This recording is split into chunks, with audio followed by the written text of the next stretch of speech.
but he's definitely on the funny side of the equation. Let's hear it for Chris Schmidt.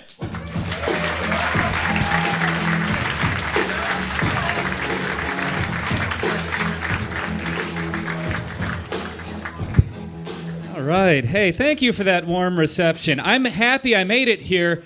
I just flew in from the Gender Neutrality Conference, and boy or girl are my arms tired.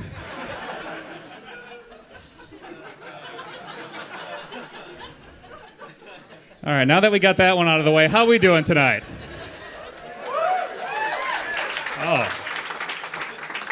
Sounds like you guys are feeling strong. I'm feeling strong. I just submitted my first work of crotch photography for consideration to be hung in the gallery of a local cell phone owner. I made a little mistake, though. I forgot to flip the camera around. So what she got was actually a pic from the dick's perspective. She messaged me back immediately, "Why did you send me a picture of your brother dry heaving?"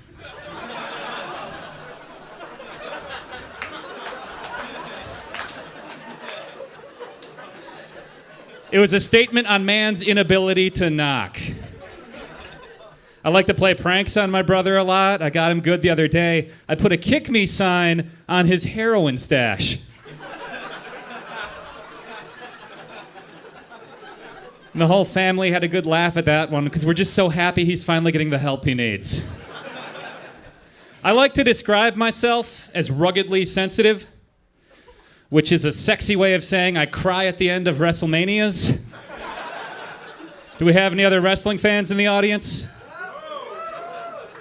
Little hesitant to admit it. That's understandable. People give us a hard time about it. I hear this a lot. I hear people tell me, "You know wrestling's fake, right? You understand they help each other do those moves, don't you?" I'm like, yeah, I realize that. I just think it's cool to see two grown men cooperating. Makes me wish they'd also start scripting democracy. In addition to being a wrestling fan, I am also a college graduate. Oh, no. Please, hold your applause. I don't deserve them. I really don't. It took me 7 years. I'm not even sure that counts. After 7 years, it's not a diploma. It's a certificate of participation. You didn't graduate. They just couldn't bear to watch you eat alone in the student union anymore. I think the reason it took me so long was that I just couldn't decide what I was going for. When I finally declared my major, I did it the same way you would pick a prize at Dave & Buster's. By bringing all my credits up to a desk.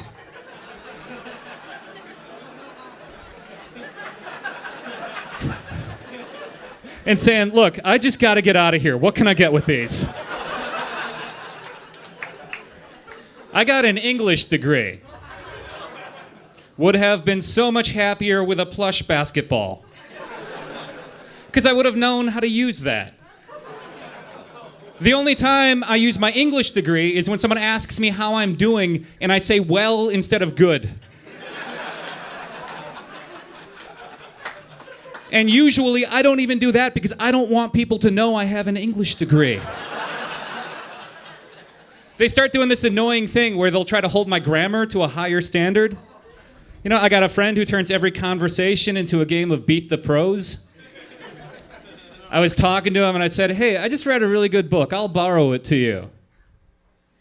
Maybe some of you caught what happened there. He jumped on that immediately. "Oh, you'll borrow it to me? I think what you meant, English major, was you'll lend it to me." I'm like, give me a break. What do you go to school for again? Graphic design?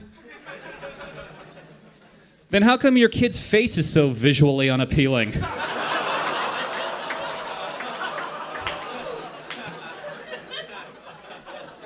Maybe instead of criticizing my verb form, graphic designer, you should get back to photoshopping those baby pictures. I eventually had to go back to school and get a teaching certification. Do we have any other teachers in the audience? One more teacher than... No, actually, there was a lot more wrestling fans than teachers. That's becoming increasingly common these days. It's troubling. No, I don't know if you had to do this, but I had to go to this seminar on recognizing troubled teens.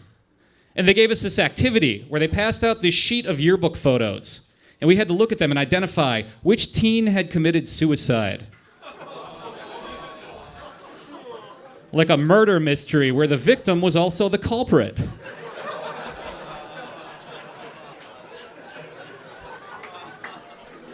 It turned out to be a trick question. All of them had committed suicide. And I think the point they were trying to make was that anyone can be affected by depression. But I think the larger issue here is something is wrong with this high school. What are they doing? Teaching poetry on the roof?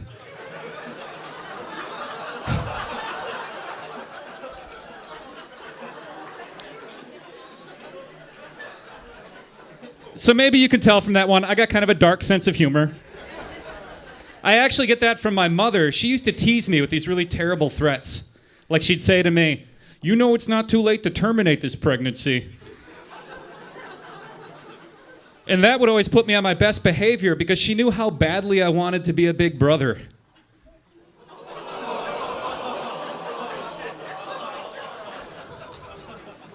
You know what I envy about all of you is you get to go home tonight and the person looking back at you in the mirror isn't the person who wrote that joke. Congratulations on that. I have a hard time talking to kids now. My last girlfriend had a son and he walked in on us in bed. She wanted me to talk to him about it. I had no idea what to say. I'm like, what are the words that are going to preserve this kid's childhood? And the best thing I could come up with was, I was like, hey pal, look, I don't know what you thought you saw in there, but I was just giving your mom a rough hug. And that actually satisfied him. But a couple days later, we were in the city and he saw an out-of-commission parking meter and asked if I was going to give that a rough hug too. Probably because of the bag over its head.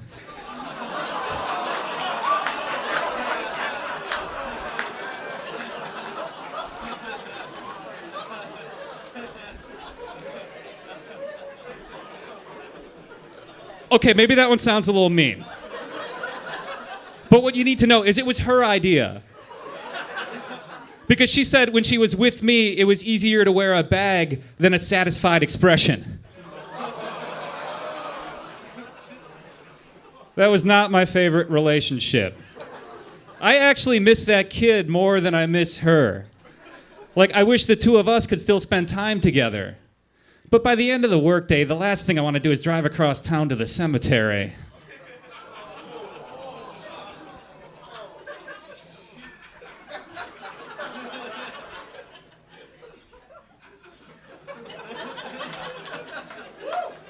I can't close on that one, can I? Oh boy. I got something brighter. Let's see.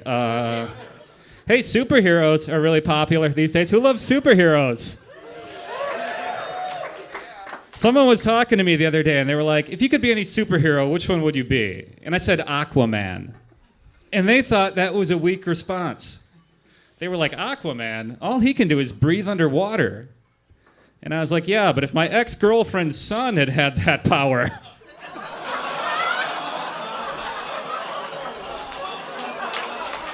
The local pool would still be open.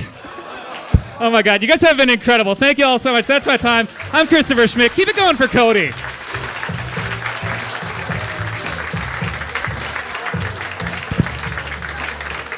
Chris Schmidt, everybody.